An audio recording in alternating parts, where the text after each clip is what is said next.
Meu nome é Natália Moraes. Tenho 33 anos e preciso contar a vocês sobre o dia que deveria ter sido o mais feliz da minha vida, mas que, em vez disso, se tornou o momento em que descobri quem eu realmente estava dormindo ao lado por 3 anos e o dia do meu casamento. O dia em que me vi em um vestido branco diante de 200 convidados e fiz um anúncio que ninguém esperava, muito menos o homem que pensou que já havia vencido. Mas para entender aquele dia, vocês precisam entender de onde eu venho. Precisam entender as pessoas que me criaram e por que o que aconteceu naquela recepção não foi apenas um insulto. Foi uma declaração de guerra contra tudo o que considero sagrado. Cresci em uma cidade pequena chamada Recanto Verde, a cerca de 40 minutos de Campinas, no interior de São Paulo. E meu pai, Geraldo Moraes, trabalhou como técnico de manutenção em uma fábrica têxtil por 31 anos. Minha mãe, Dalva Moraes, era cuidadora de idosos em domicílio e passava os dias cuidando de pacientes idosos em suas casas, dando-lhes banho, alimentando-os, garantindo que tomassem seus medicamentos na hora certa. E nenhum dos meus pais jamais ganhou mais de R$ 60.000 por ano. Juntos, essa era a renda da família durante a maior parte da minha infância. E, de alguma forma, eles faziam render como borracha. Morávamos em uma casa de 3 quartos na Rua das Acácias, que meu pai comprou em 1994, por cerca de R$ 150.000, com um empréstimo para ex-militares do seu breve serviço no Exército. O carpete era fino. Os balcões da cozinha eram de laminado antigo que ondulava nas bordas. O aquecedor de água quente fazia um som de gemido todas as manhãs, como se estivesse implorando para se aposentar. Mas aquela casa era limpa, era quente, era cheia de amor tão denso que você podia senti-lo no momento em que entrava pela porta da frente. Minha mãe mantinha flores frescas na mesa da cozinha toda semana. Mesmo quando o dinheiro era apertado, ela colhia flores silvestres do campo atrás da igreja aos domingos e as arrumava em um pote de vidro como se estivesse decorando um palácio. E meu pai mantinha o gramado perfeito. Ele repintava as venezianas a cada 2 anos. Ele consertava cada vazamento, cada rachadura, cada dobradiça que rangia com suas próprias mãos, porque não podia pagar para chamar outra pessoa. Eles nunca reclamaram. Nenhuma vez. Eles nunca me disseram que éramos pobres. Mesmo olhando para trás, sei que éramos. Eles nunca me fizeram sentir que estava perdendo algo. Quando outras meninas na escola tinham mochilas de marca, minha mãe costurava remendos na minha velha e me dizia que ela tinha mais personalidade.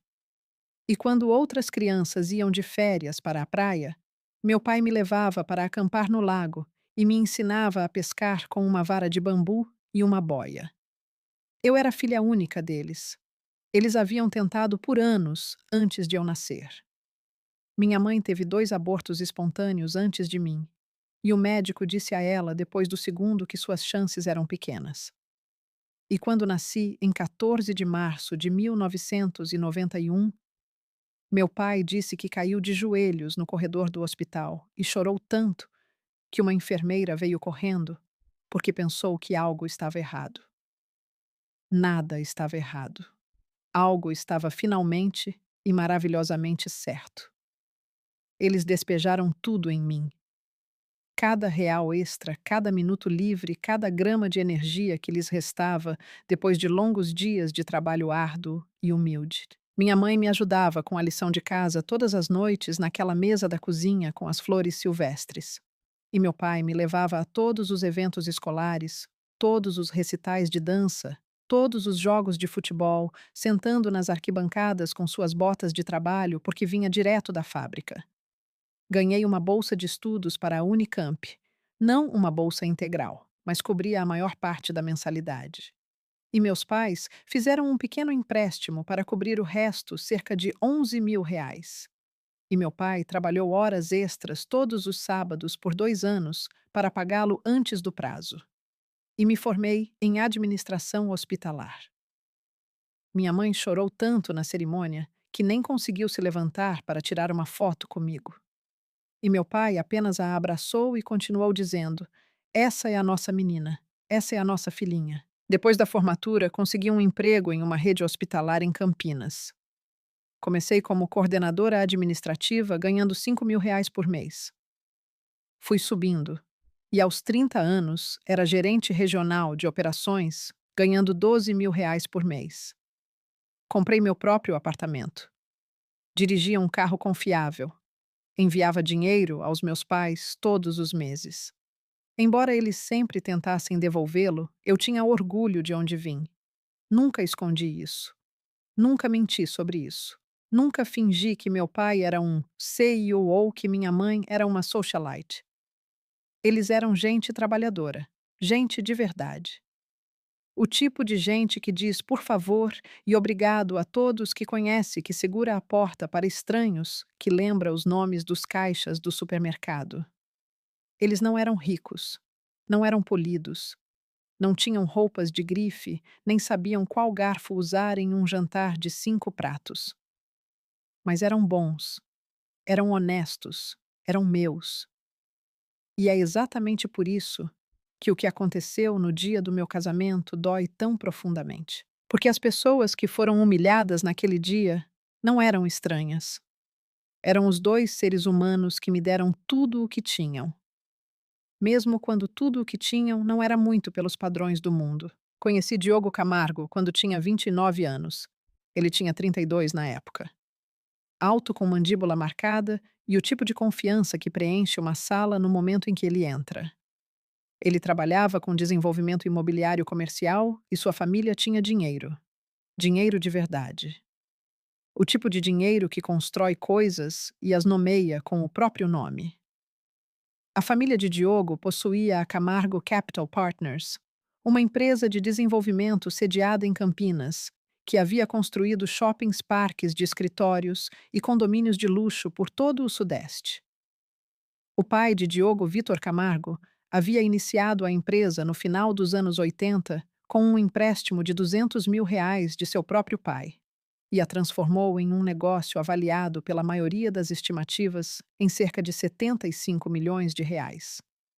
A mãe de Diogo, Cecília Camargo, nunca havia trabalhado um dia em sua vida. Ela veio de uma família que possuía uma rede de concessionárias de carros no interior de São Paulo. Ela se casou com Vitor aos 22 anos. Mudou-se para uma casa projetada sob medida no bairro de Alphaville, em Campinas, e passou as 3 décadas seguintes organizando jantares de gala beneficentes, fazendo as unhas em um salão que cobrava R$ 250 por uma manicure e garantindo que todos ao seu redor soubessem exatamente o quão importante ela era. Cecília tinha 3 filhos. Diogo era o mais velho, seguido por sua irmã Annelise, que tinha 30 anos na época em que conheci Diogo, e seu irmão mais novo, Tiago, que tinha 27. Todos os 3 foram criados naquela casa em Alphaville, com piscina-garagem para 3 carros e uma governanta chamada Rosa, que trabalhava para a família há 19 anos. Quando Diogo e eu começamos a namorar, as coisas eram boas. Ele era charmoso, era atencioso. Ele me buscava em seu Audi prata e me levava a restaurantes onde o cardápio não tinha preços. Ele me disse que admirava minha ética de trabalho. Ele me disse que amava o fato de eu ser self-made. Ele me disse que minha origem não importava para ele. Eu acreditei nele. Eu queria acreditar nele. Quando você cresce como eu e alguém de um mundo tão diferente do seu olha para você e diz que você é suficiente, parece que o universo finalmente está pendendo a seu favor. E namoramos por 2 anos antes de ele me pedir em casamento. O pedido foi lindo. Ele me levou a um restaurante na cobertura no centro de Campinas, em uma sexta-feira à noite de outubro, ajoelhou-se com um anel de diamante de 2 quilates e me pediu para passar o resto da minha vida com ele. Eu disse sim antes mesmo de ele terminar a frase. Mas havia sinais. Sempre houve sinais. Eu apenas escolhi não lê-los. A primeira vez que conheci a família de Diogo foi 3 meses depois de começarmos a namorar. Cecília me olhou de cima a baixo em seu hall de entrada, como se estivesse inspecionando uma peça de mobiliário que alguém havia entregue no endereço errado. Ela me perguntou onde eu estudei. Ela me perguntou o que meu pai fazia para viver. E quando eu disse que ele era técnico de manutenção, ela fez uma pausa longa. Sorriu um sorriso que não alcançava os olhos e disse: Que trabalhador. Aquela palavra trabalhador. Ela a disse do jeito que alguém descreveria um cachorro particularmente esperto. Eu me disse que não significava nada. Eu me disse que ela era apenas antiquada. Eu me disse que ela se aqueceria comigo assim que me conhecesse. Ela nunca se aqueceu. Ela apenas ficou melhor em esconder o frio. O noivado durou 8 meses. Diogo e eu marcamos a data do casamento para 15 de junho de 2024 em um local chamado Solar da Mantiqueira, uma propriedade restaurada em estilo de fazenda histórica a cerca de 20 minutos de Campinas, que havia sido convertida em espaço para eventos. Só o local custava R$ 90.000 para alugar por um dia. O orçamento total do casamento chegou a pouco mais de R$ 450.000, e desde o início houve uma guerra silenciosa sobre quem pagaria o quê e quem tomaria as decisões. Meus pais se ofereceram para contribuir. E meu pai veio até mim uma noite de fevereiro, cerca de 4 meses antes do casamento, e me entregou um cheque de R$ 40.000. As mãos dele tremiam quando ele me deu. Ele disse que ele e minha mãe estavam economizando há 2 anos, desde que Diogo e eu começamos a ficar sérios. Ele disse que eles queriam ajudar a tornar meu dia especial. R$ 40.000. Essa era a economia deles. Esse era o dinheiro que eles poderiam ter usado para consertar o telhado da casa na Rua das Acácias, que estava vazando no quarto dos fundos há 6 meses.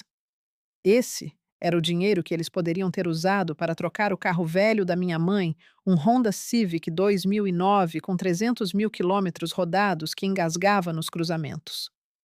Eles me deram para o meu casamento porque era quem eles eram. Tentei devolver. Meu pai recusou. Ele disse: Natália, esperei a vida inteira por este dia. Me deixe fazer isso. A família de Diogo contribuiu com R$ 300.000. Vitor escreveu um único cheque sem piscar. Mas a contribuição veio com condições, veio com expectativas, e veio com Cecília, que tratou os R$ 300.000 como uma participação controladora em uma corporação. Ela agia como se o dinheiro lhe desse poder de veto sobre todas as decisões, desde as flores até a comida e o arranjo das mesas. Cecília queria orquídeas brancas. Eu queria girassóis e flores silvestres, o tipo que minha mãe costumava colher do campo atrás da igreja. Cecília venceu. Cecília queria um quarteto de cordas de 6 peças para a cerimônia. Eu queria que minha prima Joana cantasse um hino que minha avó costumava cantarolar quando eu era pequena. Cecília também venceu essa. Embora ela permitisse que Joana cantasse uma música durante o coquetel, como se estivesse concedendo um favor. Deixei essas coisas passarem porque amava Diogo e queria paz. Eu me disse que um casamento é apenas um dia e o que importa é o casamento. Eu me disse que Cecília estava apenas animada e envolvida porque Diogo era seu primogênito. Dei desculpa após desculpa para um comportamento que deveria ter sido um sinal de alerta vermelho piscante. E Diogo nunca me defendeu durante essas disputas. Essa foi a parte que mais doeu. E quando eu disse a ele que queria flores silvestres, ele disse: Amor, deixa a minha mãe cuidar da decoração. Ela já fez esse tipo de coisa antes. Seus pais, sem ofensa, mas eles não entenderiam muito de design de eventos. Quando eu insisti sobre a música, ele disse: Sua prima pode cantar, mas não durante a cerimônia. É um evento formal, Natália. Precisamos definir o tom certo. O tom certo. Aquelas 3 palavras pesavam no meu peito como uma pedra. Mas continuei. Continuei planejando. Continuei me dizendo que tudo valeria a pena quando eu caminhasse pelo corredor e visse o homem que eu amava me esperando. O arranjo das mesas deveria ser a única coisa sobre a qual eu teria a palavra final. Diogo e eu sentamos juntos em abril, 2 meses antes do casamento, e mapeamos todo o layout da recepção. O solar da Mantiqueira tinha um salão de festas com espaço para 20 mesas redondas, de 10 na frente do salão. Mais perto do palco, onde estaria a mesa principal, colocamos a mesa número 1, a mesa mais importante do salão. Diogo e eu concordamos juntos em nossa sala de estar com uma taça de vinho e uma planta impressa, que a mesa número 1 sentaria nós, meus pais, os pais de Diogo, a irmã de Diogo, Annelise, e 3 assentos adicionais para a madrinha, o padrinho e um convidado extra. Seriam 9 lugares no total e não houve desacordo. Meus pais se sentariam na mesa principal. Isso estava decidido. Isso estava feito. Ou assim eu pensei. Nas semanas que antecederam o casamento, notei pequenas mudanças acontecendo ao meu redor. Cecília começou a ligar diretamente para a organizadora do casamento, uma mulher chamada Marina Duarte, que eu havia contratado e que deveria se reportar a mim. Marina começou a copiar Cecília nos e-mails. Ela começou a pedir a aprovação de Cecília para coisas que eu já havia aprovado e eu confrontei Marina sobre isso. Ela gaguejou e disse que Cecília havia dito a ela que era a co-anfitriã do evento. Liguei para Diogo naquela noite e disse que estava desconfortável. Ele me disse que eu estava exagerando. Ele disse que a mãe dele só queria ajudar. Ele disse que eu deveria ser grata por sua família estar tão envolvida. Ele disse que nem toda noiva tem esse tipo de apoio, Natália. Minha mãe está fazendo um favor a você. Um favor. Ele chamou de favor. Falei com minha mãe ao telefone naquela mesma noite. Não contei tudo a ela, porque não queria preocupá-la, mas disse que estava me sentindo sobrecarregada com o planejamento. Ela disse: Filha, seja qual for o seu casamento, seu pai e eu estaremos lá. Isso é tudo o que importa. Aquelas palavras me impulsionaram pelas semanas seguintes. O jantar de ensaio foi realizado na sexta-feira, 14 de junho, na noite anterior ao casamento, em um restaurante italiano em Campinas, chamado Cantina Bellini. Vitor reservou a sala de jantar privativa. Havia cerca de 40 pessoas lá, familiares próximos, e a equipe do casamento e meus pais vieram de Recanto Verde em seu velho Honda e fizeram check-in em um hotel econômico perto do local, porque não podiam pagar o resort onde a família de Diogo estava hospedada. Minha mãe usava um vestido azul marinho que havia comprado em uma promoção de loja de departamento por R$ 200. Ela estava linda. Meu pai usava um terno cinza que possuía há 12 anos e que ainda servia porque o homem não havia ganhado 1 quilo desde 1998. Ele o mandara lavar a seco para a ocasião. Ele parecia digno e orgulhoso. Cecília chegou em um vestido de grife cor creme que provavelmente custava mais do que a parcela do financiamento da casa dos meus pais. Ela me beijou na bochecha quando me viu um beijo seco e performático que aterrissou mais no ar ao lado do meu rosto do que na minha pele. Ela olhou para meus pais do outro lado da sala e se inclinou para Annelise sussurrando algo que eu não pude ouvir. Durante o jantar, Cecília fez um brinde. Ela se levantou com uma taça de espumante e falou por 4 minutos sobre a família Camargo, sobre Vitor, sobre o legado da empresa, sobre o quanto estava orgulhosa de Diogo. Ela me mencionou uma vez no final, quase como um pensamento tardio. Ela disse: E claro, damos as boas-vindas a Natália à família. Ela é uma trabalhadora e admiramos isso. Uma trabalhadora. Foi assim que ela me descreveu, como se eu fosse uma nova contratada na empresa. Meu pai também fez um brinde. Ele se levantou lentamente, porque seus joelhos doíam de anos em pisos de fábrica de concreto, e segurou seu copo de chá gelado porque não bebia álcool e disse: Natália, sua mãe e eu estamos tão orgulhosos da mulher que você se tornou. Diogo, você está recebendo a melhor pessoa que já conheci. Cuide dela. Ame-a direito. Isso é tudo o que pedimos. A sala ficou em silêncio por um momento. Minha mãe estava chorando. Eu estava chorando. Até alguns dos amigos de Diogo pareciam emocionados. Cecília aplaudiu educadamente, do jeito que alguém aplaude em um recital de piano que não queria comparecer. Depois do jantar de ensaio, Diogo me acompanhou até meu carro. Eu disse a ele que estava nervosa com o dia seguinte. Ele beijou minha testa e disse: Tudo vai ser perfeito. Minha mãe garantiu isso. Minha mãe garantiu isso. Eu deveria ter ouvido o aviso nessas palavras. Eu deveria ter sentido a mudança que já havia acontecido sob meus pés. Mas eu estava apaixonada. Estava esperançosa. Eu era a menina da Rua das Acácias que havia lutado para ter uma boa vida e estava prestes a se casar com o homem que ela pensava ser seu futuro. Fui para a cama naquela noite na suíte nupcial do resort que a família de Diogo havia pago. E fiquei no escuro pensando no meu pai de pé com seu copo de chá gelado e seus joelhos ruins. E senti um amor tão feroz que doeu. Amanhã seria o meu dia. Amanhã eu faria meus pais orgulhosos. Foi nisso que acreditei quando fechei os olhos. A manhã de 15 de junho começou com a luz dourada entrando pelas janelas da suíte nupcial.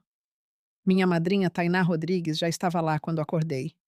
Ela havia trazido café e uma sacola de doces de uma padaria próxima. Tainá e eu éramos melhores amigas desde o segundo ano da faculdade, quando ambas trabalhávamos na recepção do centro de recreação do campus por R$ 15 a hora. Ela me conhecia melhor do que quase qualquer um. Como você se sente?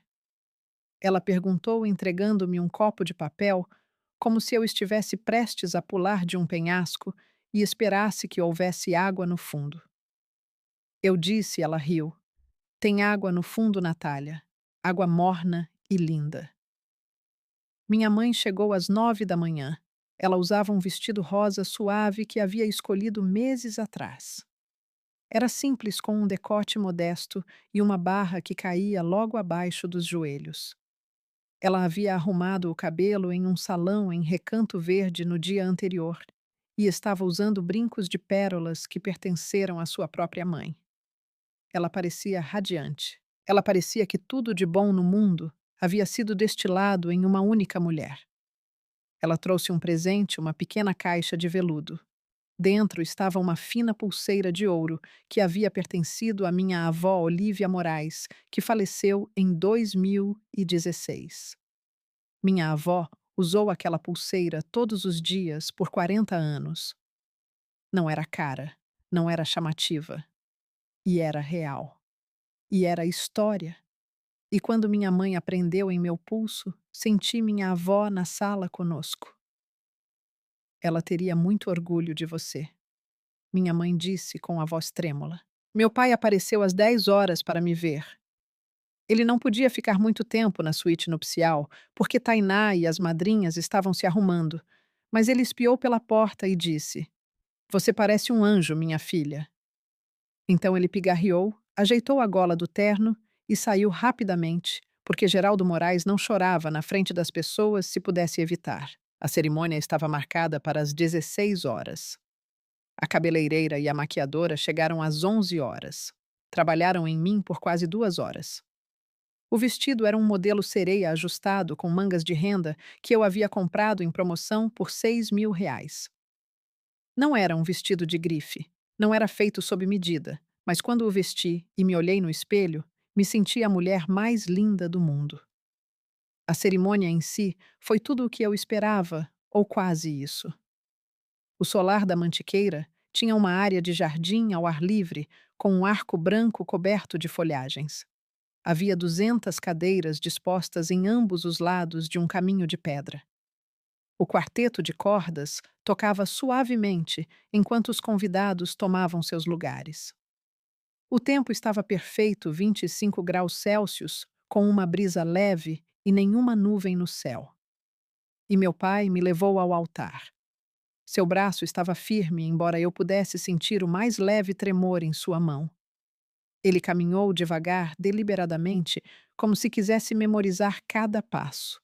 Quando chegamos ao arco onde Diogo estava em seu terno de carvão feito sob medida, Meu pai colocou minha mão na mão de Diogo, olhou-o nos olhos e disse: Cuide da minha menina. Diogo assentiu. Ele disse: Cuidarei, Senhor. Aquelas palavras, cuidarei, Senhor. Me pergunto agora se ele as disse com sinceridade por um segundo sequer. Trocamos votos e os meus foram pessoais escritos do coração. Falei sobre encontrar um parceiro que me fizesse sentir segura, que me fizesse sentir vista, que me fizesse sentir que eu pertencia a ambientes que eu costumava pensar que não eram para pessoas como eu. Os convidados sorriram. Alguns choraram. Os votos de Diogo eram polidos profissionais, quase. Pareciam ter sido escritos por alguém que era muito bom em dizer a coisa certa sem realmente sentir. E naquele momento, debaixo daquele arco com a luz da tarde em seu rosto, eu não notei. Eu estava muito feliz para notar. Nos beijamos. A multidão aplaudiu. O quarteto de cordas tocou. Voltamos pelo corredor como marido e mulher. Então veio a recepção. Um coquetel foi realizado no terraço leste, enquanto o salão de festas estava sendo montado. Minha prima Joana cantou sua música, o hino que minha avó costumava cantarolar. E eu estava lá com uma taça de champanhe. Mal estava bebendo, observando meus pais se misturarem com os outros convidados. Meu pai apertava a mão de todos que conhecia. Minha mãe elogiava o vestido de todas as mulheres na sala. Eles eram graciosos, eram calorosos, eram exatamente quem sempre foram. Às 17h30, a coordenadora do casamento, Marina, começou a direcionar os convidados para dentro para a recepção. O salão de festas estava deslumbrante. Linho lustres de cristal, as orquídeas brancas que Cecília havia insistido. Tudo parecia caro, porque tudo era caro. Eu estava no corredor do lado de fora do salão de festas com Tainá quando minha mãe veio em minha direção.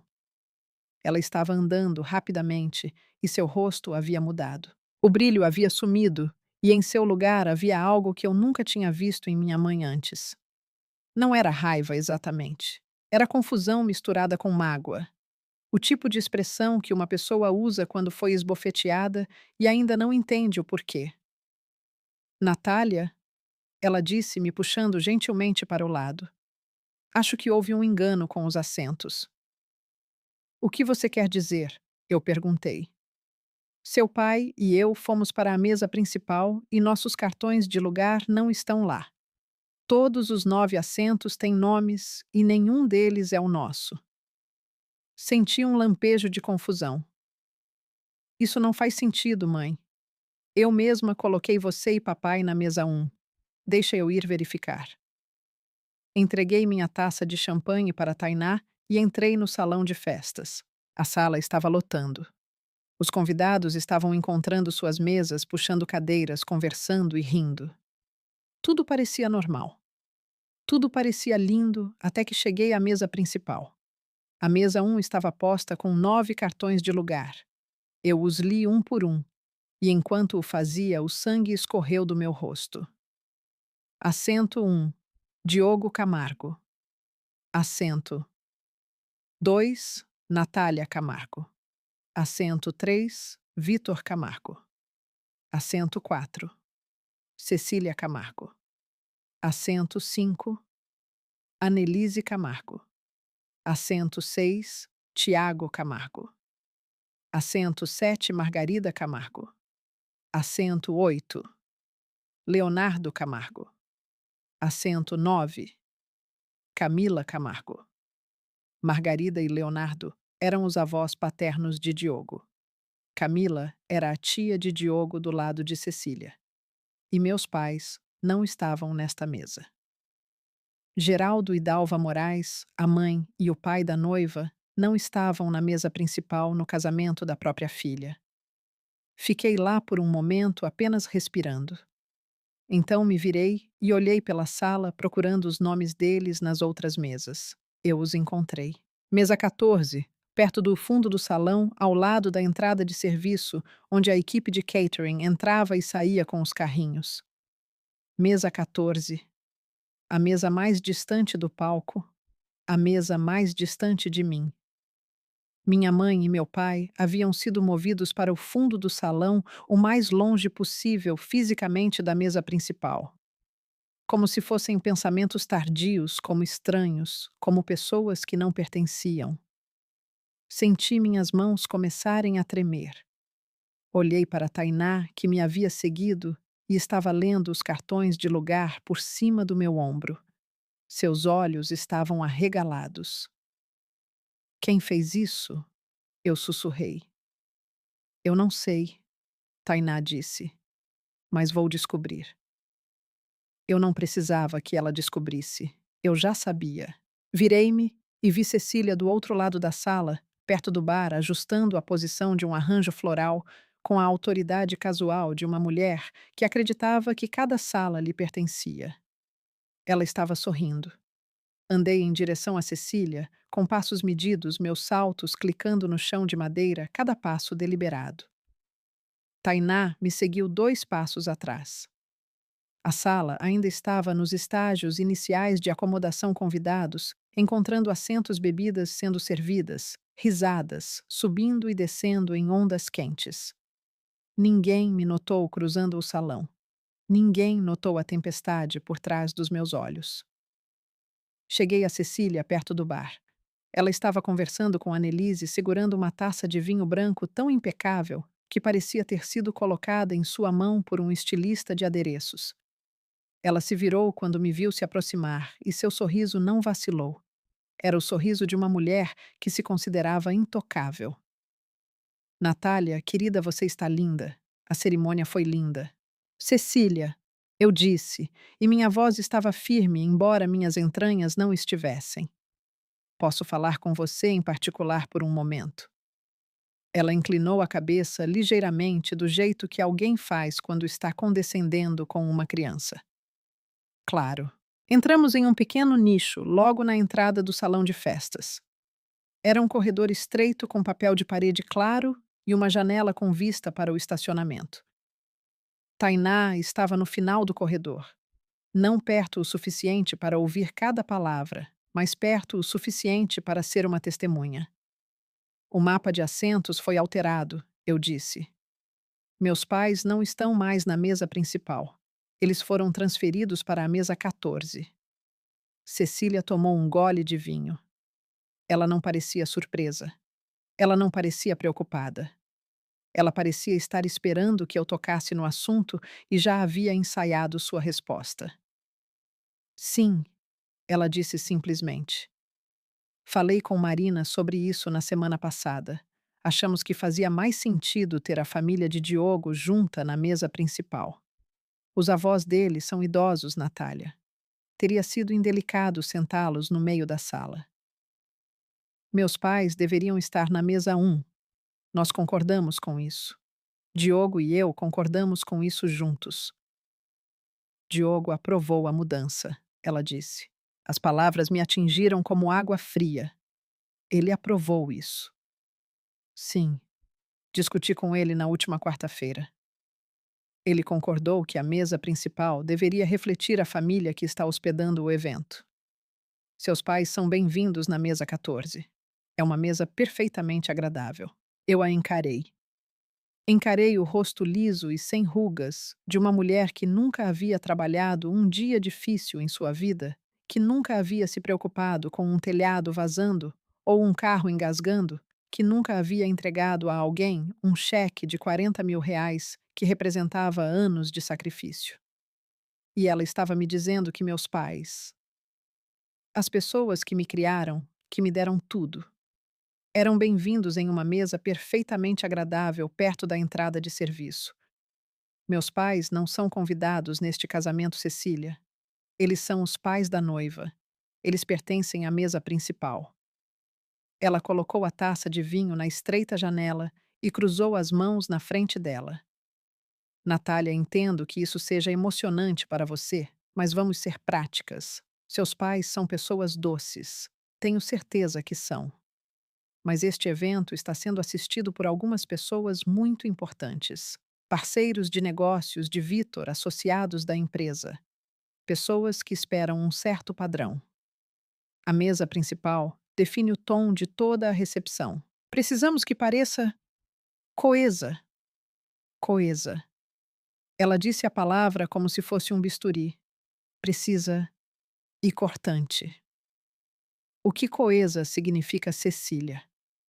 Ela hesitou por apenas uma fração de segundo, e nessa hesitação vi a verdade que ela estava tentando disfarçar em linguagem educada. Significa que as pessoas na mesa principal devem representar a família da melhor forma possível. E meus pais não representam a família da melhor forma possível. Ela não respondeu. Não precisava. O silêncio era a resposta dela. Virei-me e voltei para o salão de festas. Meu coração estava disparado. Minhas mãos estavam frias. Eu podia sentir a pulseira da minha avó contra meu pulso e pressionei meu polegar contra ela como um talismã. Eu precisava encontrar Diogo. Ele estava perto do palco conversando com seu padrinho, um cara chamado Felipe Ribeiro, que trabalhava na empresa da família. Felipe estava rindo de algo que Diogo havia dito. Eles pareciam relaxados. Pareciam dois homens que não tinham uma preocupação no mundo. Diogo, eu disse, preciso falar com você agora. Ele olhou para mim e algo brilhou em seu rosto. Não era culpa, era aborrecimento. O tipo de aborrecimento que uma pessoa mostra quando um problema que ela pensou ter resolvido está ressurgindo. Pode esperar, amor. Estamos prestes a fazer as apresentações. Não pode esperar. Ele se desculpou com Felipe e me seguiu até um corredor atrás do palco. Era um corredor de serviço estreito e utilitário, com canos expostos no alto e o barulho distante da atividade da cozinha. Você aprovou a mudança de assentos? Eu perguntei. Você concordou em mover meus pais da mesa principal? Ele esfregou a nuca. Olha, minha mãe tocou no assunto e fez sentido. Meus avós têm 80 e poucos anos. Eles não podem sentar em uma mesa aleatória no meio da sala. Foi uma questão de logística. Seus avós poderiam ter sentado na mesa dois bem na frente do palco. Havia outras opções. Eles não precisavam remover meus pais da mesa principal inteiramente. Natália, por favor. É só uma mesa. Seus pais não vão se importar com onde eles sentam. Eles são pessoas de boa índole. Eles são de boa índole porque passaram a vida inteira sendo graciosos demais para reclamar. Isso não significa que merecem ser colocados de lado. Ele olhou para mim com uma expressão que eu já havia visto antes, mas sempre encontrei uma maneira de explicar. Era o olhar de um homem que acreditava que sua conveniência era mais importante do que meus sentimentos. Era o olhar de um homem que havia calculado o custo de discutir com sua mãe versus discutir com sua esposa, e havia decidido que sua mãe era a briga mais cara. Não vou reorganizar as mesas agora, Natália. A recepção está prestes a começar. Resolveremos isso depois. Resolveremos o que depois? Meus pais estão sentados perto da porta da cozinha. Diogo, eles ficarão bem. Ele se virou para voltar para o palco. Eu agarrei o braço dele não com força e agressividade, mas com firmeza suficiente para pará-lo. Diogo, olhe para mim. Aqueles são meus pais, os únicos pais que tenho. Minha mãe está usando brincos de pérolas que pertencem à mãe dela. Meu pai tem joelhos ruins e ainda assim ele me levou ao altar sem uma única queixa. Eles nos deram 40 mil reais para este casamento. Dinheiro que eles não podiam se dar ao luxo de dar. E você os colocou no fundo da sala, porque sua mãe mandou. Ele soltou o braço suavemente e ajeitou o paletó. Você está tornando isso maior do que é. Conversaremos sobre isso amanhã. Ele foi embora. Fiquei naquele corredor de serviço sozinha com meu vestido de noiva, com a pulseira da minha avó no pulso e lágrimas se formando atrás dos meus olhos, que me recusei a deixar cair. Ainda não. Não aqui. Voltei para o salão de festas por uma porta lateral e fui direto para a mesa 14. Meus pais estavam sentados lá. Meu pai havia puxado uma cadeira para minha mãe e estava se ajeitando ao lado dela. Eles estavam cercados por pessoas que não conheciam associados distantes e acompanhantes que não tinham conexão com nenhuma das famílias. Minha mãe estava sorrindo, mas eu podia ver o esforço que lhe custava, e meu pai estava olhando para suas mãos, girando lentamente. Sua aliança de casamento no dedo, do jeito que ele sempre fazia quando estava desconfortável. Ajoelhei-me ao lado deles. Mãe, pai, sinto muito que isso tenha acontecido. Houve uma confusão com os assentos. Eu vou resolver. Minha mãe colocou a mão no meu rosto. Natália, não faça alvoroço. Estamos bem. Este é o seu dia. Este é o nosso dia, mãe, de todos nós. Meu pai olhou para mim e disse baixinho: Natália, não precisamos de um lugar chique para ter orgulho de você. Temos orgulho de você de qualquer mesa desta sala. Isso quebrou algo em mim, não minha determinação, minha paciência. Saí do salão de festas e fui para o jardim, onde a cerimônia havia acontecido apenas uma hora antes. As cadeiras ainda estavam montadas. O arco ainda estava de pé, coberto de folhagens que balançavam na brisa do início da noite. O sol estava mais baixo agora, projetando longas sombras douradas no gramado. Sentei-me em uma das cadeiras da cerimônia, a da ponta do corredor na segunda fila, onde minha mãe havia se sentado durante os votos, e apoiei as mãos nos joelhos, respirando fundo 10 vezes. Eu precisava pensar. Eu precisava ser estratégica, porque o que estava acontecendo dentro daquele salão de festas não era apenas um desacordo sobre os assentos, era uma prévia do resto da minha vida. Se eu deixasse isso passar, aconteceria de novo.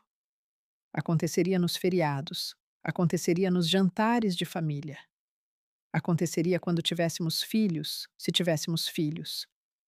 E Cecília decidiria quais avós importavam mais. E meus pais passariam o resto de suas vidas sendo empurrados para o fundo da sala, tolerados, mas nunca valorizados. Incluídos, mas nunca bem-vindos. Eu não podia deixar isso acontecer. Tainá me encontrou no jardim. Ela se sentou ao meu lado sem dizer uma palavra e apenas esperou. Essa é a marca de uma verdadeira amiga. Ela não perguntou o que eu ia fazer.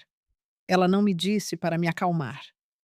Ela apenas se sentou ao meu lado na luz fraca do sol e me deixou sentir tudo o que eu precisava sentir. Depois de alguns minutos, eu disse: Preciso que você faça algo por mim. Qualquer coisa. Preciso que você encontre o DJ. O nome dele é Marcos. Diga a ele que preciso de 10 minutos durante a recepção para fazer um anúncio.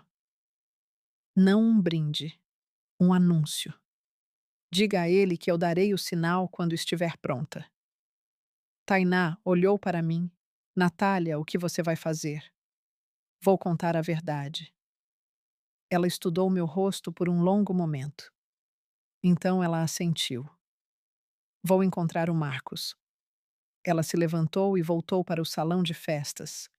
Fiquei no jardim por mais 5 minutos, sentindo o peso da pulseira da minha avó no meu pulso. Pensei no meu pai de pé no jantar de ensaio com seu copo de chá gelado. Pensei na minha mãe costurando remendos na minha mochila e me dizendo que ela tinha mais personalidade. Pensei no cheque de 40 mil reais e nas horas extras e nas viagens de acampamento no lago com uma vara de bambu. Essas memórias eram a espinha dorsal de quem eu era. Ninguém as dobraria. Quando voltei à recepção, estava a todo vapor. As apresentações já haviam acontecido. Diogo e eu fomos anunciados como um casal enquanto eu estava lá fora. Mas Tainá me acobertara dizendo ao DJ que eu estava me refrescando e para nos apresentar separadamente. E Diogo havia entrado sozinho sob aplausos, e o DJ me anunciou 1 minuto depois, quando entrei pela porta lateral. Foi um pouco estranho, mas ninguém pareceu se importar muito. O jantar estava sendo servido. A equipe de catering trazia pratos de frango assado com ervas e vegetais assados e risoto. O vinho fluía. A sala estava viva com conversas e música e o tilintar suave dos talheres. tomei meu lugar na mesa principal. Assento 2. Bem ao lado de Diogo e do meu outro lado estava uma cadeira vazia que deveria ter sido da minha mãe, mas agora estava ocupada por Margarida Camargo, a avó de Diogo, uma mulher de 84 anos com cabelo branco preso em um coque perfeito e um broche de diamante na gola que valia mais do que a casa na Rua das Acácias. Seu cumprimento foi perfeitamente agradável. Ela acariciou minha mão e me disse que eu estava linda. Agradeci e sorri e comi meu jantar, e conversei casualmente com Annelise do outro lado da mesa, e assenti quando Vitor disse algo sobre o vinho ser de uma excelente safra. Comi lentamente. Observei. Observei Cecília comandar a mesa de seu assento ao lado de Vitor, inclinando-se para as conversas com a autoridade de uma mulher que acreditava que todo encontro existia para seu benefício. Observei Diogo rir com Tiago sobre algo em seu telefone. Observei a mesa e cataloguei cada detalhe, porque sabia que em menos de uma hora eu me levantaria na frente de todas as pessoas nesta sala e diria coisas que não poderiam ser desditas. Entre o prato principal e a sobremesa, desculpei-me para usar o banheiro. No corredor encontrei Tainá me esperando. Marcos está pronto, ela disse. Basta fazer um sinal de positivo quando quiser o microfone. Obrigada. Tainá segurou minha mão. Tem certeza disso, Natália? Depois que você disser, não há como voltar atrás. Eu sei. Ok, então estou com você. Aconteça o que acontecer. Voltei para Wishmeal. A sobremesa estava sendo servida. Um bolo de baunilha de 3 andares com cobertura de creme de manteiga e flores comestíveis que Cecília havia selecionado. O bolo era lindo. Provavelmente custou R$ 20.000. Cada fatia era uma obra de arte. E então, Diogo se inclinou para mim durante a sobremesa e sussurrou: Viu, tudo deu certo. Você estava preocupada à toa. Olhei para ele. Olhei para o rosto do homem com quem eu havia me casado 3 horas antes. E pela primeira vez não vi o homem que eu amava. Eu vi o homem que ele realmente era. Um homem que moveria meus pais para o fundo da sala porque sua mãe mandou. Um homem que chamaria minhas preocupações de triviais. Um homem que valorizava a imagem acima da integridade e o dinheiro acima da decência. Deu tudo certo, sim, eu disse suavemente. Você tem razão. Ele sorriu e beijou minha têmpora. 20 minutos depois, os discursos começaram. Felipe fez o discurso do padrinho. Foi engraçado e polido, e mencionou a equipe de remo em Duke e uma viagem ao Vale do Napa, e como Diogo sempre sabia fechar um negócio. A sala riu. Cecília sorriu radiante. Tainá fez o discurso da madrinha. Ela falou sobre nossos anos de faculdade, sobre a vez em que trabalhei em turno duplo no centro de recreação e ainda fiquei acordada até as 2 da manhã para ajudá-la a estudar para um exame de biologia. Ela falou sobre meu coração. Ela falou sobre minha lealdade. Ela falou sobre como eu era o tipo de amiga que daria seu último real e depois descobriria como fazer o jantar com o que sobrasse na despensa. A sala ficou mais silenciosa durante o discurso dela. Minha mãe estava chorando na mesa 14. Até alguns dos amigos de Diogo pareciam emocionados. Então veio a parte do microfone aberto. O DJ convidou qualquer um que quisesse dizer algumas palavras para subir. Olhei para Tainá. Ela já estava olhando para mim. Já dei um sinal de positivo para Marcos. Senhoras e senhores, Marcos disse em seu microfone. Temos mais uma oradora esta noite. A noiva gostaria de dizer algumas palavras. A sala aplaudiu e Diogo pareceu surpreso, mas satisfeito. Ele provavelmente presumiu que eu daria um discurso de agradecimento padrão, algo doce, seguro e grato. Levantei-me da mesa e caminhei até o palco. Minhas pernas estavam firmes, minhas mãos estavam calmas. A pulseira da minha avó capturou a luz enquanto eu pegava o microfone.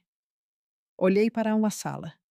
200 rostos me encarando E meus pais na mesa 14, perto do fundo, perto da cozinha, tão longe de mim, que tive que semicerrar os olhos para ver a expressão do meu pai. Segurei o microfone com as duas mãos e deixei a sala se acalmar. As conversas diminuíram. Os talheres pararam de tilintar. 200 pessoas voltaram sua atenção para mim, a noiva de branco de pé, na frente da sala, com uma expressão em seu rosto que não era o que ninguém esperava. Obrigada a todos por estarem aqui esta noite, eu disse. Quero começar dizendo o quão grata sou a todos que viajaram para celebrar este dia conosco. Alguns de vocês dirigiram por horas, alguns de vocês voaram de outros estados, alguns de vocês rearranjaram seus horários e suas vidas para estarem nesta sala. E não subestimo isso. A sala sorriu. Algumas pessoas levantaram seus copos. Quero falar sobre duas pessoas nesta sala. Duas pessoas que significam mais para mim do que qualquer outra pessoa nesta terra. Meus pais, Geraldo e Dalva Moraes. Apontei para o fundo da sala. Todas as cabeças no salão de festas se viraram para olhar para a mesa 14.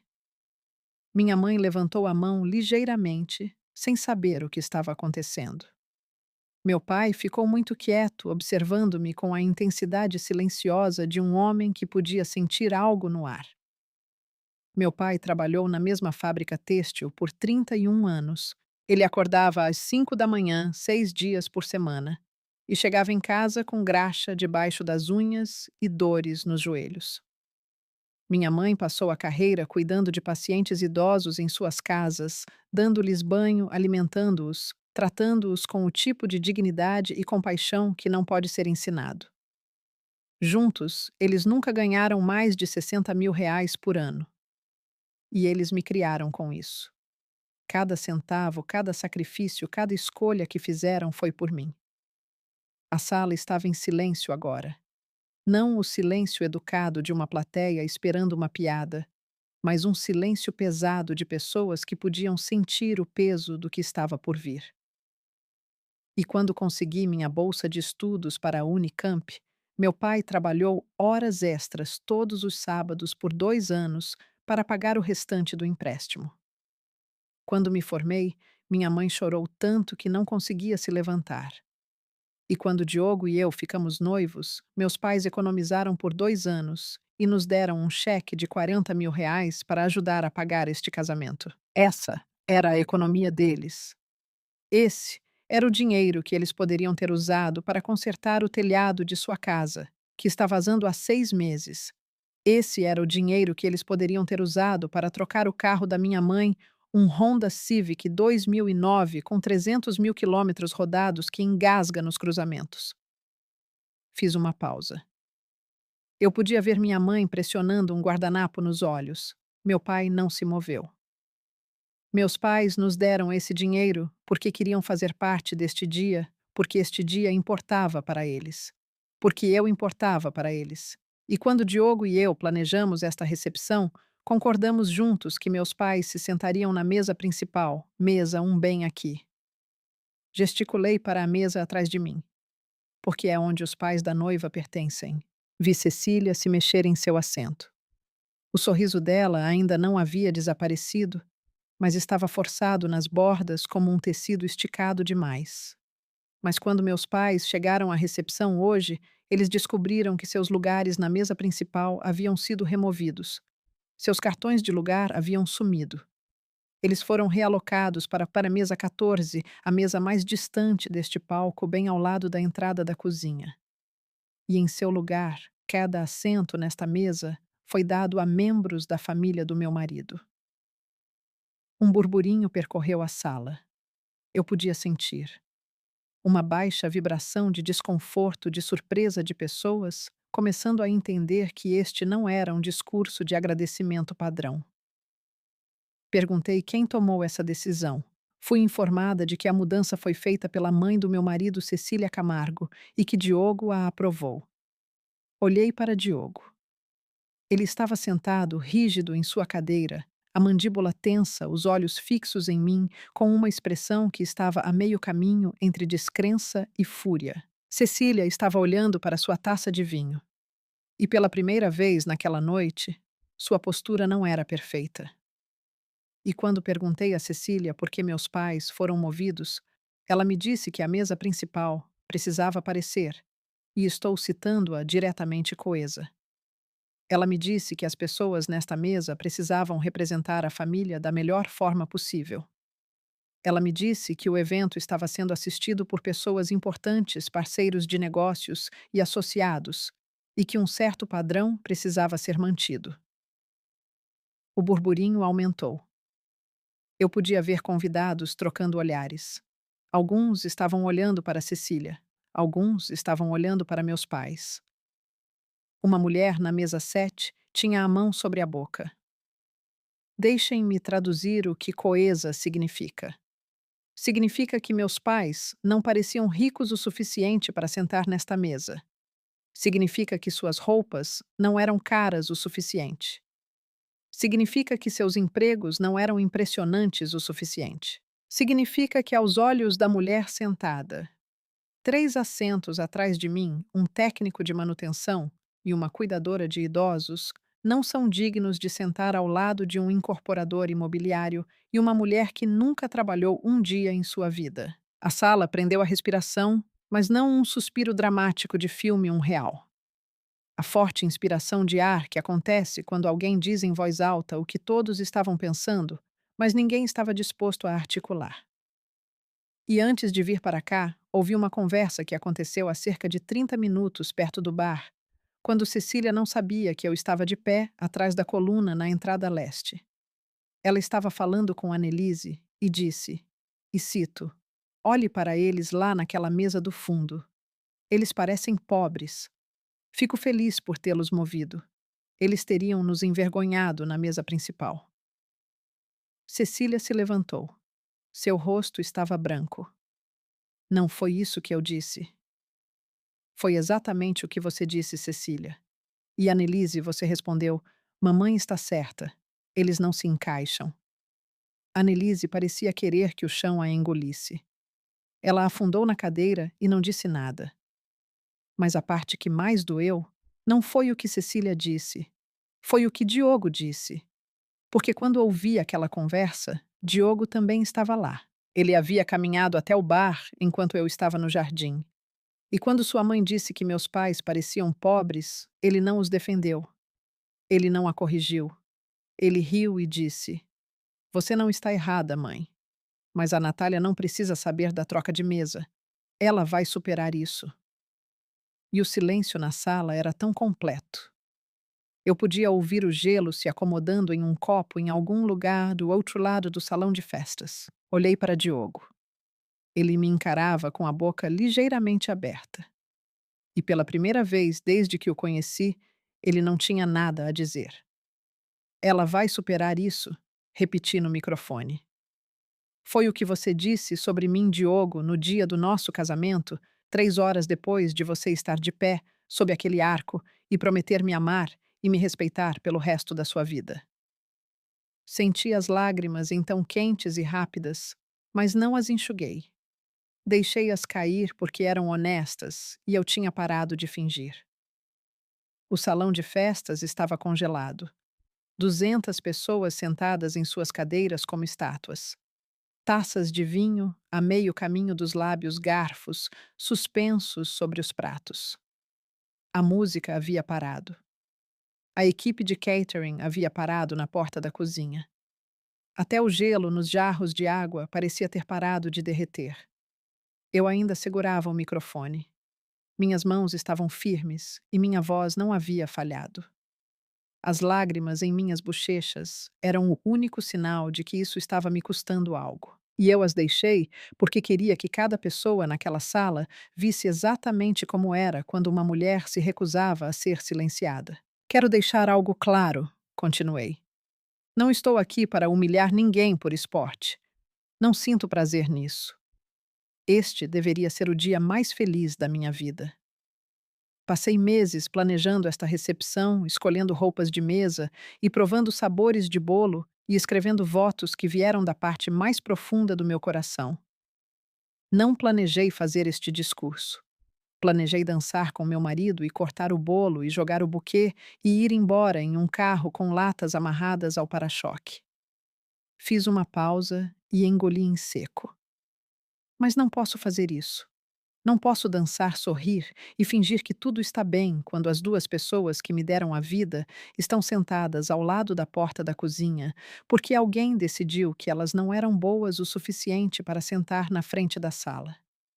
Não farei isso, nem hoje, nem nunca. Virei-me para a mesa principal. Cecília havia se sentado novamente, mas estava apertando a borda da toalha de mesa com as duas mãos. Vitor olhava para o prato. Margarida parecia confusa do jeito que as pessoas idosas às vezes ficam quando a energia em uma sala muda muito rapidamente para elas acompanharem. Tiago estava olhando para o celular. Annelise tinha lágrimas escorrendo pelo rosto, embora eu não soubesse se eram lágrimas de vergonha ou de raiva. E Diogo? Diogo estava olhando para mim como se eu fosse uma estranha. Como se a mulher com quem ele havia se casado tivesse sido substituída por alguém que ele não reconhecia. Bom, porque a mulher com quem ele se casou era a mulher que ele pensou que poderia controlar e ela não existia mais. Diogo, eu disse, dirigindo-me a ele diretamente. Eu te amei. Eu te amei com tudo o que eu tinha. Deixei para trás partes de mim mesma para me encaixar no seu mundo. Mudei as flores que queria no meu próprio casamento porque sua mãe preferia orquídeas. Deixei sua mãe assumir o planejamento porque você me disse que eu deveria ser grata. Mordi a língua em cada jantar de família quando Cecília fazia comentários sobre minha origem, sobre meus pais, sobre o tamanho da nossa casa e a idade do nosso carro. Engoli tudo isso porque pensei que era isso que o amor exigia. Ele abriu a boca para falar, mas nada saiu. O amor não exige isso. O amor não pede para você se diminuir para que outra pessoa possa se sentir grande. O amor não empurra sua família para o fundo da sala e chama isso de logística. O amor não ri quando sua mãe insulta as pessoas que criaram a mulher com quem você acabou de se casar. Virei-me novamente para a sala. Quero que todos aqui olhem para a mesa 14. Olhem para meus pais. Olhem para o homem de terno cinza que me levou ao altar 3 horas atrás. Esse homem trabalhou mais em uma semana do que a maioria das pessoas trabalha em um ano. Ele nunca reclamou. Ele nunca pediu reconhecimento ou elogios ou um lugar em qualquer mesa. Ele teria se sentado no chão deste salão de festas e ficado feliz apenas em ver sua filha se casar. Esse é o tipo de homem que ele é. Meu pai estava olhando para mim agora. Seus olhos estavam vermelhos, mas ele não estava chorando. Ele estava sentado perfeitamente reto, suas mãos cruzadas na mesa à sua frente. E ele estava olhando para mim com um orgulho tão feroz que irradiava pela sala como o calor de uma chama. E minha mãe, a mulher de vestido rosa, que colocou a pulseira da minha avó no meu pulso esta manhã. Ela passou a carreira inteira dando banho em estranhos e alimentando estranhos, e segurando as mãos de pessoas que estão morrendo, para que não morram sozinhas. Ela ganha R$ 25 por hora fazendo isso. R$ 25 por hora para segurar uma pessoa morrendo e dizer que ela é amada. E você, Cecília? Você olhou para ela hoje à noite e a chamou de pobre. Cecília estava balançando a cabeça lentamente, os lábios tão apertados que haviam ficado brancos. E meus pais não são pobres, eu disse. Eles são as pessoas mais ricas que conheço.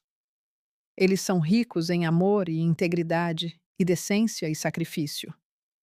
Eles são ricos das maneiras que importam, as maneiras que não podem ser compradas com um cheque de R$ 300 mil, ou uma casa em Alphaville, ou um broche de diamante que custa mais do que o financiamento da casa deles. Ouvi aplausos. Começou em uma mesa perto do meio da sala, depois se espalhou para outra, depois outra. Em segundos, metade do salão de festas estava aplaudindo. Não os aplausos educados e contidos de um evento formal. Aplausos reais firmes e emocionados. Meu pai fechou os olhos. Minha mãe enterrou o rosto nas mãos. Esperei os aplausos diminuírem. Então respirei fundo. Tenho mais uma coisa a dizer e depois desço. A sala ficou em silêncio novamente. Nos últimos 3 anos, aprendi algo sobre a família com a qual estava me casando. Aprendi que o dinheiro pode tornar as pessoas confortáveis, mas não as torna gentis. Aprendi que uma casa grande e um negócio bem-sucedido e um endereço chique não significam nada se as pessoas dentro dessa casa tratam outros seres humanos como se fossem inferiores. Aprendi que Diogo Camargo é um homem que sempre escolherá seu conforto em detrimento da minha dignidade. Olhei para Diogo uma última vez do palco. E por causa disso, tenho uma decisão a tomar. A mesma decisão que qualquer mulher nesta sala teria que tomar se descobrisse no dia do seu casamento que o homem com quem ela se casou tinha vergonha de onde ela veio. Levei a mão ao pequeno bolso escondido costurado no forro do meu vestido, um bolso que pedi à costureira para adicionar para que eu pudesse carregar um batom e meu celular. Tirei um pedaço de papel dobrado. Antes deste casamento, fiz um acordo pré-nupcial. Diogo o assinou há 4 meses. Ele não o leu com atenção porque presumiu que ele apenas protegia seus bens. Mas há uma cláusula nesse acordo.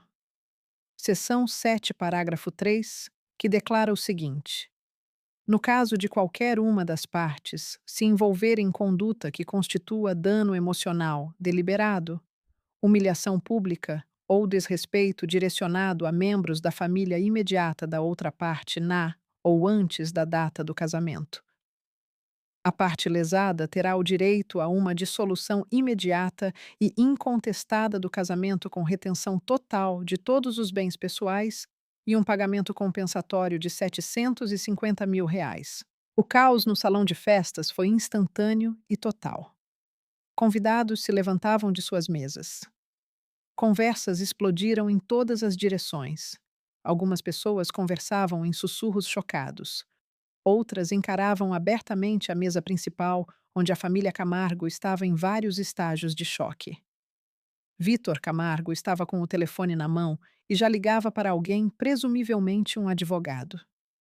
Cecília agarrava o braço de Vítor e falava rapidamente em seu ouvido. Annelise havia deixado a mesa completamente e caminhava em direção à saída com a cabeça baixa. Tiago estava sentado imóvel, olhando para seu copo de uísque, como se ele contivesse as respostas para todas as perguntas que ele nunca havia pensado em fazer. E Diogo?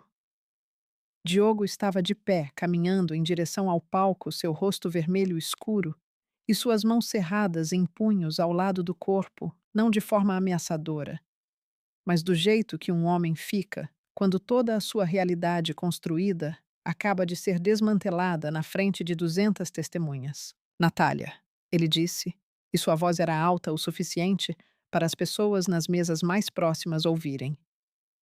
Você não pode fazer isso, você não pode. Você não pode ficar aí em pé. Isso é insano. Isso é absolutamente insano. Desci do palco. O microfone estava de volta ao seu suporte.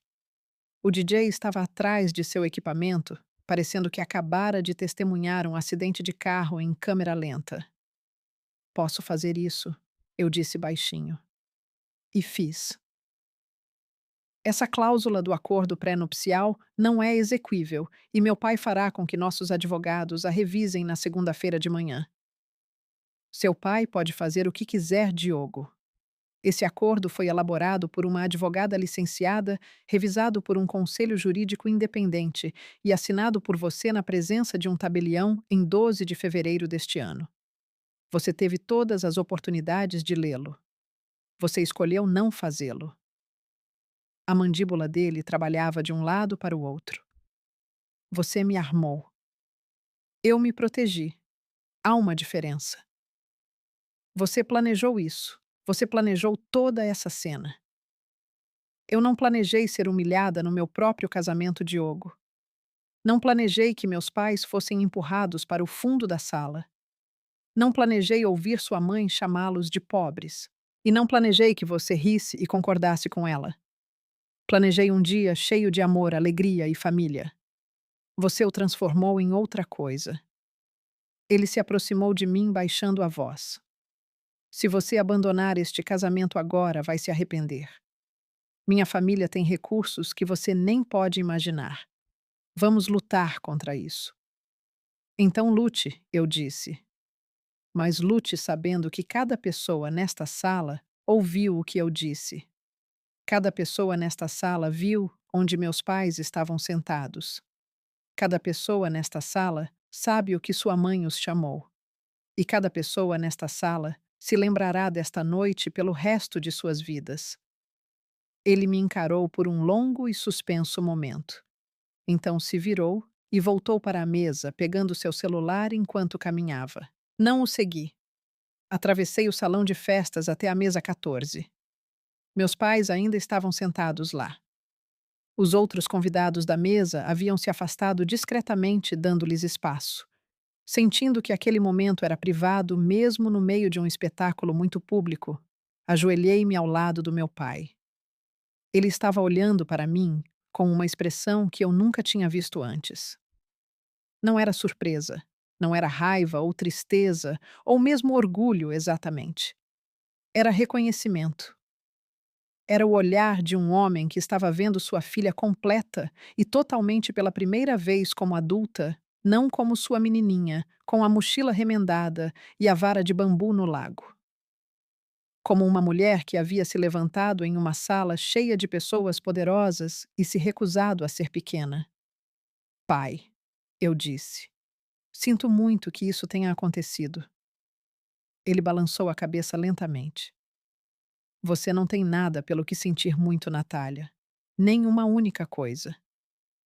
Minha mãe estendeu a mão pela mesa e pegou a minha. Seu rosto estava marcado por lágrimas, mas ela estava sorrindo. Essa foi a coisa mais corajosa que já vi alguém fazer, ela disse. E já vi pessoas enfrentarem a morte com menos coragem do que você acabou de mostrar. Apertei a mão dela. A pulseira da minha avó pressionada entre nossas palmas. Mas estamos indo embora, eu disse. Nós três agora mesmo. Meu pai se levantou lentamente, apoiando-se na beira da mesa, e minha mãe se levantou ao lado dele. Peguei um braço de cada um deles e juntos nós três caminhamos pelo salão de festas em direção à saída. A sala ainda estava cheia de burburinho. Mas enquanto caminhávamos, algo notável aconteceu. As pessoas começaram a se levantar. Não todas, mas o suficiente. Uma mulher na mesa 6 se levantou e começou a aplaudir. Um homem na mesa 9 se juntou a ela. Depois a mesa 3, depois a mesa 11. No momento em que chegamos às portas do salão de festas, pelo menos metade da sala estava de pé aplaudindo, e eu podia ouvir alguém. Acho que era Tainá chorando e aplaudindo ao mesmo tempo.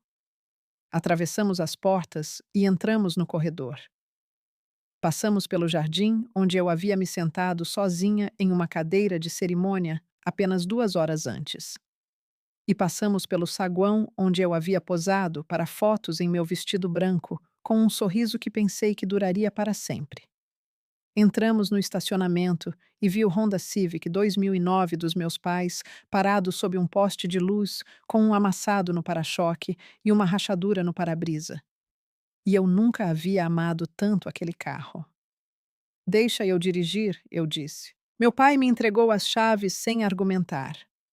Juntei a saia do meu vestido de noiva, amassando-a em uma massa de tecido branco e renda, e entrei no banco do motorista de um carro que cheirava a ambientador couro velho e lar. Minha mãe sentou no banco do passageiro. Meu pai sentou atrás. Girei a chave. O motor tossiu uma vez, então pegou. Os faróis acenderam, lançando 2 feixes pálidos pelo estacionamento. Enquanto eu saía do estacionamento, vi pelo retrovisor as janelas brilhantes do solar da Mantiqueira atrás de nós. Em algum lugar dentro daquele prédio, Diogo Camargo estava ligando para seu advogado. Em algum lugar lá dentro, Cecília Camargo estava tentando salvar o que restava de sua reputação. Em algum lugar lá dentro, 200 convidados estavam recontando a história do que acabavam de testemunhar. E ela cresceria e se espalharia, e ganharia vida própria da qual eu não fazia mais parte. Eu estava no Honda com meus pais, dirigindo por uma estrada escura, e a estrada à minha frente era incerta, aterrorizante e totalmente aberta a possibilidades. Minha mãe estendeu a mão e ligou o rádio. Uma velha canção gospel estava tocando do tipo que minha avó costumava cantarolar. Ninguém falou. Nós apenas dirigimos e dirigimos direto para Recanto Verde. 40 minutos de rodovia escura com as janelas entreabertas e a velha estação gospel tocando suavemente. Minha mãe adormeceu em algum lugar por volta do quilômetro 30. Sua cabeça inclinada contra a janela, sua respiração lenta e constante. Meu pai permaneceu acordado no banco de trás. Eu podia vê-lo no retrovisor sentado ereto, observando até a estrada à frente, embora não fosse ele quem dirigia. E quando entramos na garagem da casa na Rua das Acácias, a luz da varanda estava acesa. Minha mãe a havia deixado acesa antes de irem para Campinas naquela manhã, um hábito que ela mantinha desde que eu me conhecia por gente. Ela sempre dizia que uma casa escura era uma casa solitária. Ajudei meu pai a sair do banco de trás. Seus joelhos estavam rígidos da viagem e ele se apoiou no meu braço enquanto subíamos os 3 degraus de concreto até a porta da frente. Minha mãe acordou e nos seguiu para dentro, ainda usando seu vestido rosa e os brincos de pérolas da minha avó. Eles sentaram na mesa da cozinha. A mesma mesa onde minha mãe costumava guardar flores silvestres em um pote de vidro. A mesma mesa onde ela me ajudava com a lição de casa todas as noites. A mesma mesa onde meu pai me entregou aquele cheque de 40 mil reais com as mãos trêmulas. Não havia flores nela agora.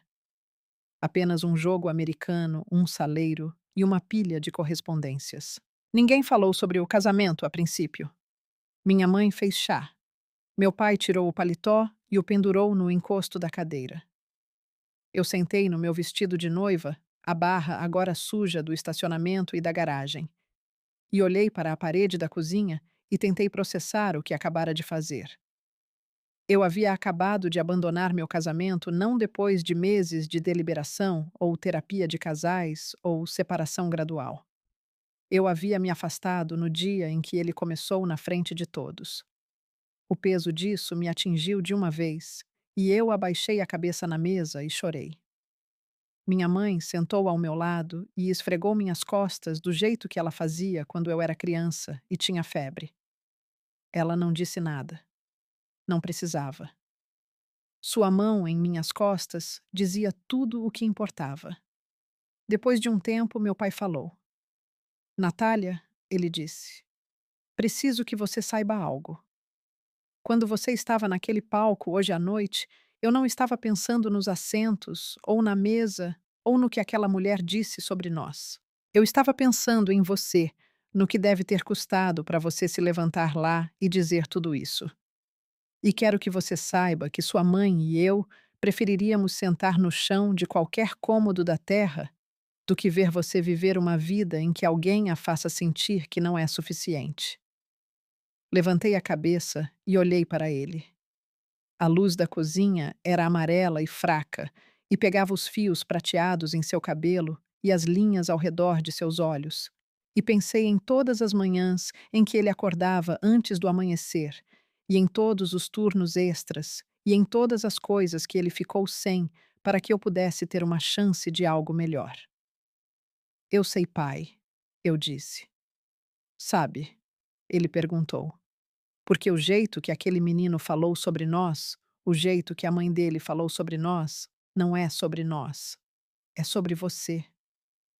Eles estavam te testando, Natália. Eles estavam vendo se você os deixaria te colocar em uma caixa e você não deixou. Ele estava certo. Ele estava absolutamente certo. Passei aquela noite no meu antigo quarto. Minha mãe me encontrou um par de pijamas no armário do corredor e pendurou meu vestido de noiva no encosto da porta. Deitei na cama de solteiro em que dormi por 18 anos, olhando para o teto, ouvindo os sons familiares da casa, o gemido do aquecedor de água quente, o rangido do chão no corredor. o zumbido distante da geladeira. Meu telefone estava explodindo. Eu o havia colocado no silencioso antes da viagem, mas quando o verifiquei, antes de dormir, tinha 47 chamadas perdidas. 12 eram de Diogo. 8 eram de números que eu não reconhecia, provavelmente membros da família de Diogo ou seus advogados. 6 eram de Tainá. O restante era de vários amigos e convidados do casamento. Li as mensagens de texto de Tainá primeiro. Natália, estou tão orgulhosa de você. A sala inteira ainda está falando. Cecília saiu pela porta dos fundos. Vitor está ameaçando processar todo mundo. Diogo está no bar bebendo uísque puro. Felipe me disse que Diogo está ao telefone com um advogado há 1 hora. Me ligue quando puder. Eu te amo. Respondi a Tainá com uma única mensagem. Estou em casa. Estou segura. Ligo amanhã. Obrigada por tudo. Então desliguei o telefone e olhei para o teto até que o sono finalmente chegou. Na manhã seguinte, domingo, acordei com um cheiro de bacon. Minha mãe estava na cozinha fazendo café da manhã, como fazia todo domingo de manhã. Bacon, ovos mexidos, biscoitos caseiros e uma cafeteira tão forte que poderia acordar os mortos. E meu pai estava na mesa, lendo a seção de esportes do jornal, usando seus óculos de leitura e uma camisa de flanela. Ponodotmi, um momento de pé na porta da cozinha com pijamas emprestados, com o cabelo emaranhado e os olhos inchados de chorar. Senti como se tivesse 15 anos novamente, como se nada daquilo tivesse acontecido. Como se Diogo Camargo e Cecília Camargo e o Solar da Mantiqueira fossem personagens de um sonho que já havia começado a desaparecer. Não era um sonho, e eu não tinha 15 anos. Eu tinha 33 anos e acabara de detonar meu casamento na frente de 200 pessoas, e agora tinha que descobrir o que viria a seguir. Sentei-me e tomei café da manhã com meus pais. Conversamos sobre coisas normais. O tempo, o jardim, o vizinho que havia pegado um cachorro novo. Não conversamos sobre o casamento porque não precisávamos. Tudo o que precisava ser dito havia sido dito, seja naquele palco ou nesta mesa da cozinha, na noite anterior. Depois do café da manhã, liguei meu telefone e liguei para a advogada que havia elaborado o acordo pré-nupcial. O nome dela era Vivian Chaves, e ela era uma especialista em direito de família em Campinas, com reputação de ser meticulosa e implacável. Ela atendeu no segundo toque, mesmo sendo domingo. Vi a notícia, ela disse. Alguém filmou seu discurso e postou online. Já tem mais de 100.000 visualizações. Fechei os olhos. Eu não tinha considerado isso. Claro, alguém havia filmado. Todo mundo tinha celulares. Todo mundo estava sempre filmando tudo. O acordo pré-nupcial é exequível? Eu perguntei. 100%. Eu o redigi especificamente com proteções como essa cláusula em mente. A linguagem é hermética. A assinatura foi devidamente testemunhada e autenticada, e a conduta que acionou a cláusula é documentada publicamente na frente de 200 testemunhas e agora em vídeo. Os advogados de Diogo podem contestá-lo, mas perderão. O que acontece agora? Agora entramos com o processo. Terei os papéis de dissolução prontos até terça-feira. Dadas as condições pré-nupciais, isso deve ser simples. Ele deve a você 750 mil reais e uma separação limpa, sem contestação, sem negociação. Agradeci e desliguei. Então sentei na beira da minha velha cama de solteiro e olhei para o vestido de noiva pendurado no encosto da porta. Era lindo. Estava em promoção. Era perfeito para uma menina da Rua das Acácias que queria se sentir a mulher mais linda do mundo por um dia. Deixei-o pendurado lá e fui embora. A dissolução foi finalizada em 3 de agosto de 2024, 7 semanas após o casamento. Os advogados de Diogo a contestaram inicialmente como esperado. Vitor contratou uma equipe de 3 advogados de um dos escritórios mais caros de Campinas e eles entraram com moções para contestar a exequibilidade da cláusula pré-nupcial. Mas Vivian Chaves estava pronta para cada movimento que eles faziam. A cláusula era hermética. A assinatura havia sido devidamente testemunhada e autenticada. A conduta que a acionou à humilhação deliberada da família imediata da noiva foi documentada por múltiplas testemunhas oculares e corroborada por um vídeo que, na época em que os procedimentos legais começaram, havia sido visto mais de 2 milhões de vezes online. Alguém no casamento, uma convidada que mais tarde descobri ser amiga de faculdade de Tainá, havia gravado todo o meu discurso no celular e postado nas redes sociais na mesma noite. Ele se espalhou, como as coisas se espalham online, rapidamente e selvagemente, e sem que ninguém pudesse detê-lo. Diogo pagou os 750 mil reais. Ele não tinha escolha. O acordo pré-nupcial era legalmente vinculativo e toda tentativa de contestá-lo foi derrubada pelo tribunal em questão de dias. A juíza, que revisou o caso, uma mulher chamada juíza Lúcia Valença, leu a cláusula em voz alta no tribunal e depois olhou para a equipe jurídica de Diogo e disse: Seu cliente assinou este documento. Ele é um adulto. Ele tinha aconselhamento jurídico disponível no momento da assinatura. Este tribunal não encontra motivos para a invalidação. O dinheiro chegou em minha conta em 10 de agosto. Não comemorei. Não me senti vitoriosa. Senti-me esvaziada, frágil e cansada de um jeito que nada tinha a ver com sono. Mas também me senti livre.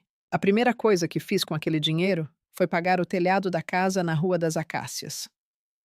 Contratei um empreiteiro licenciado, um homem chamado Edson Siqueira, que estava no ramo há 20 anos, e ele substituiu todo o telhado em 4 dias. O custo foi de 45 mil reais. Não mais vazamentos no quarto dos fundos, não mais baldes no chão quando chovia. A segunda coisa que fiz foi comprar um carro novo para minha mãe. Não um carro de luxo, não algo chamativo ou caro.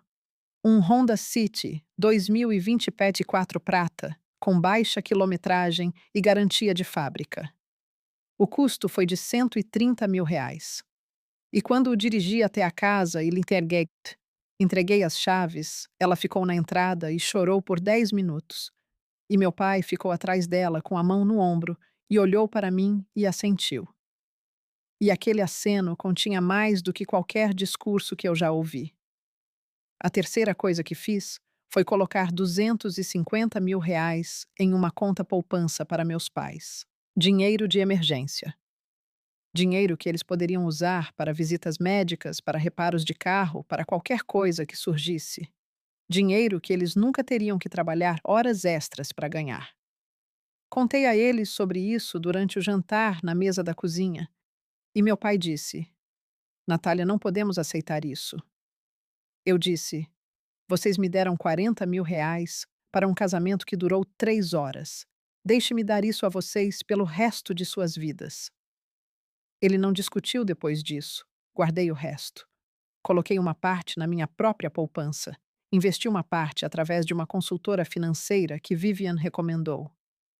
Doe 25 mil reais para a Associação de Cuidadores de Idosos do Sudeste, em homenagem à minha mãe e ao trabalho que ela havia feito por décadas. A vida depois do casamento não foi fácil. O vídeo do meu discurso me tornou temporariamente famosa de uma forma que eu não queria e para a qual não estava preparada. Por semanas, estranhos me reconheciam em supermercados. As pessoas me enviavam mensagens nas redes sociais. Milhares delas, algumas gentis e algumas cruéis. Algumas pessoas me chamavam de corajosa. Algumas pessoas me chamavam de vingativa. Algumas pessoas diziam que eu era uma heroína. Algumas pessoas diziam que eu arruinei um homem por causa de um mapa de assentos. Eu não arruinei um homem por causa de um mapa de assentos. Deixei um homem que concordou com sua mãe quando ela chamou meus pais de pobres. Há uma diferença. Diogo tentou me contatar 2 vezes após a dissolução. A primeira vez foi um telefonema no final de agosto. Eu não atendi. Ele deixou um recado de voz que durou 3 minutos. Ele disse que sentia muito. Ele disse que as coisas saíram do controle. Ele disse que sua mãe foi longe demais e que ele deveria ter defendido meus pais.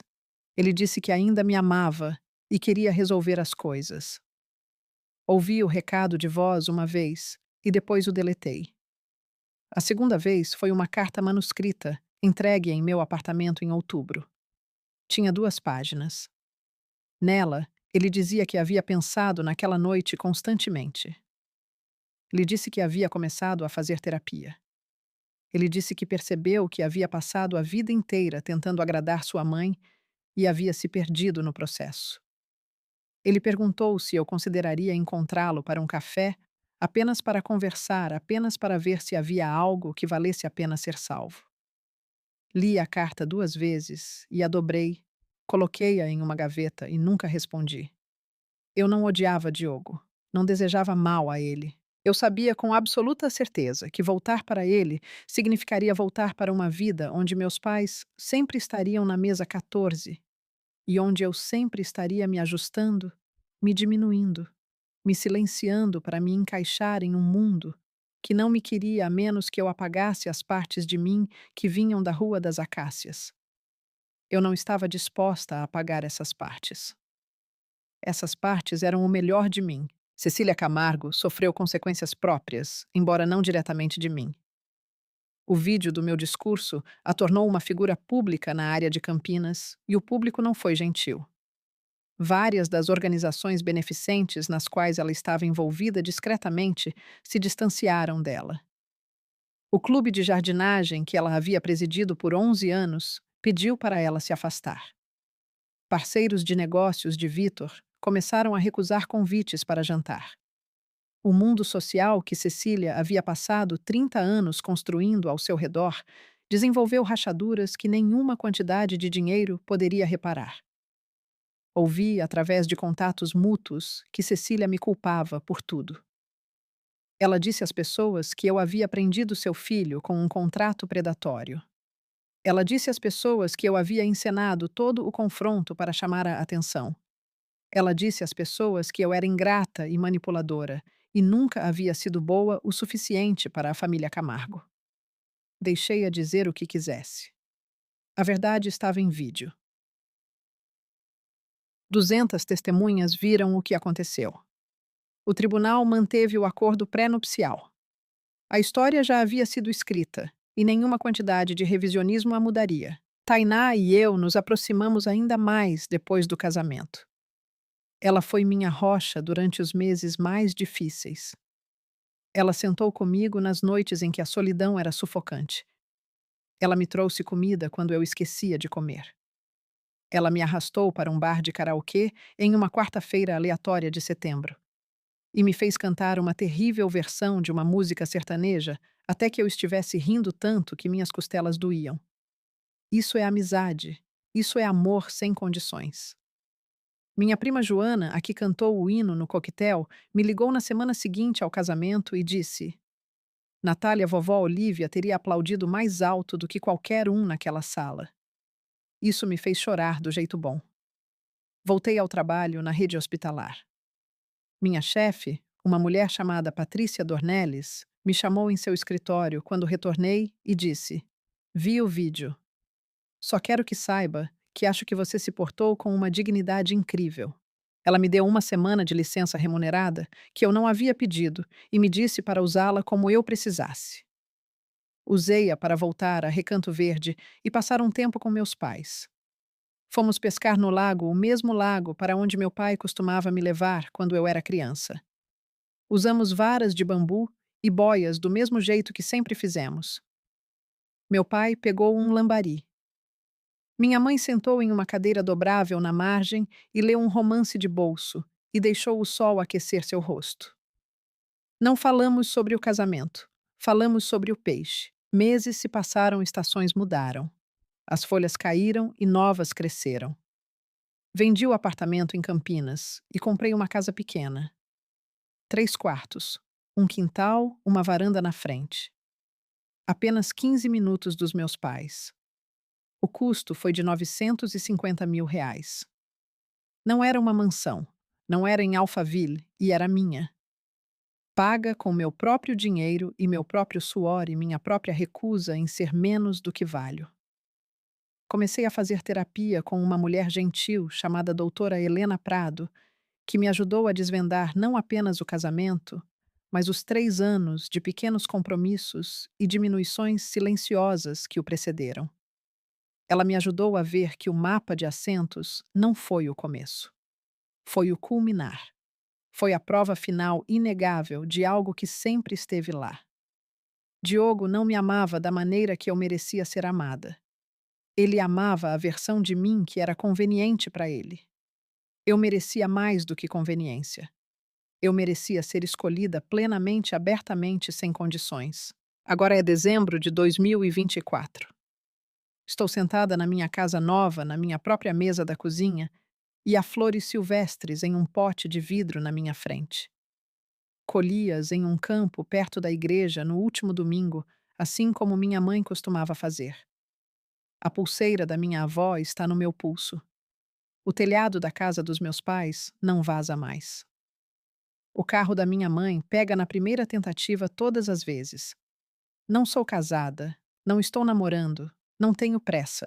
Tenho 33 anos e aprendi que estar sozinha não é o mesmo que ser solitária. E estar com a pessoa errada é muito pior do que não estar com ninguém. E meus pais estão saudáveis, estão felizes, ainda estão na casa da Rua das Acácias com as venezianas repintadas e o gramado perfeito. E meu pai ainda conserta cada rangido e cada rachadura com suas próprias mãos. Minha mãe ainda mantém flores na mesa da cozinha toda semana. Eles são exatamente quem sempre foram. E isso é mais do que suficiente. Isso sempre foi mais do que suficiente. Se você está assistindo a isso e alguma vez sentiu que não era bom o suficiente para alguém, como se sua família não fosse polida o suficiente, ou rica o suficiente, ou impressionante o suficiente, quero que me ouça. As pessoas que te amam do jeito que você é, que aparecem para você com chá gelado e joelhos ruins, e cheques que não podem pagar, e brincos de pérolas de suas mães. Essas pessoas são sua mesa um. Não deixe ninguém as mover para o fundo da sala. Nem por amor, nem por dinheiro, nem por ninguém. Se esta história significou algo para você, por favor tire um momento para curtir o vídeo e se inscrever no canal. E se você tem uma história própria sobre defender sua família, sobre estabelecer limites, sobre escolher a dignidade em vez do conforto, adoraria ouvi-la nos comentários. Esta comunidade é construída sobre histórias como a sua e cada uma delas importa.